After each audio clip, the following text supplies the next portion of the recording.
বরানলিয়া যুব উদ্যোক্তা ফাউন্ডেশনের পক্ষ থেকে আমরা ছোট্ট একটু আয়োজন করেছি, যেটা মানে আমাদের কেউ বলে নাই, আমাদের ব্যক্তিগত পরিসরে যে সামাজিক উন্নয়নমূলক কাজের জন্য আমরা একটা সংগঠন তৈরি করছি আমাদের এই আমলিয়া গ্রামে। আমাদের নিজেদের উদ্যোগে, যেমন আমাদের উদ্যোগদাতা আছে সোহান, আছে রবিন, আছে রাসেল, রানা আমাদের মাঝে নাই। আর আমাদের যে পরিচালক, আমাদের এই যুব যুব উদ্যোক্তা ফাউন্ডেশন যে পরিচালক দিদার, আমার ভাইসটা ওইটিও নাই, ঠিক আছে। তো এটার আহ্বায়কের দায়িত্ব আছে আমি। তো যতটুকু পারতেছি তাও দোয়া করবেন।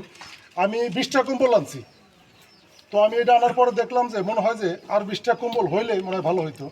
আমি দেখলাম আর কি, আর 20টা হইলে মোটামুটি ভালো হইতো। তবে দোয়া করেন যেন আর কিছুদিনের ভিতরে আর 20টা কম্বল এনে যেন দিতে পারি।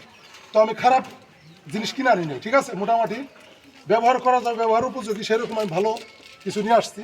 তবে আমার জন্য দোয়া করবেন এবং আমাদের সংগঠনের জন্য দোয়া করবেন, ঠিক আছে। এ বলে আমি শেষ করছি।